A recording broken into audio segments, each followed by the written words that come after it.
महापुरुषांची वारंवार होणारी विटंबना थांबवण्यासाठी कठोर कारवाई या मागणीसाठी रत्नागिरी नागपूर राष्ट्रीय महामार्गावरील अंकली फाटा येथे हिंदुत्ववादी संघटनेतर्फे रास्ता रोको।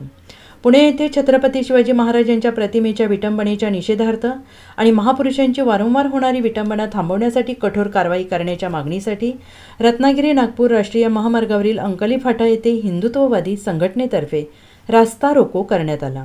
अचानक केलेल्या रास्ता रोकोमुळे आंदोलनामुळे महामार्गावरील वाहतूक काही काळ ठप्प झाली होती, तर वाहनांच्या लांबच लांब रांगा लागल्या होत्या। तसेच 10 वर्षांच्या शिक्षेचा कठोर कायदा करण्याची मागणी यावेळी करण्यात आली।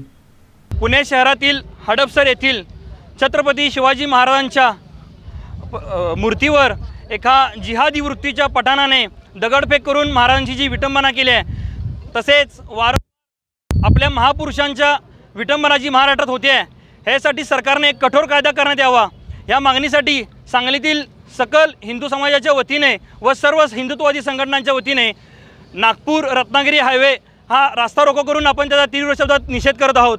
आपली सरकारला विनंती आहे की त्यांनी अशी महापुरुषांवर बेताल वक्तव्य करणाऱ्या, विटंबना करणाऱ्या या जिहादी प्रवृत्तींना वेळीच ठेचलं पाहिजे व यासाठी कायद्याची कडक अशी तरतूद करून त्यांना 10 वर्षाचा कारावास हा त्या कायद्यात नमूद केला पाहिजे। यासाठी आम्ही सांगलीतील सर्व हिंदुत्ववादी संघटना, हिंदुत्ववादी कार्यकर्ते रस्त्यावर उतरलेला आहे आणि जर ही बेताल वक्तव्य, ही विटंबना थांबली नाही तर आम्ही सुद्धा कायदा हातात घ्यायला मागे पुढे बघणार नाही, अशी मी सरकारला विनंती करतोय की अशा जिहादी वृत्तीच्या मनुवाद्यांना ताबडतोब त्यांनी कायद्यात बसवून कायद्याच्या चौकटीतून त्यांना वेळीच त्यांना आवरावे अशी मी सरकारला विनंती करतोय।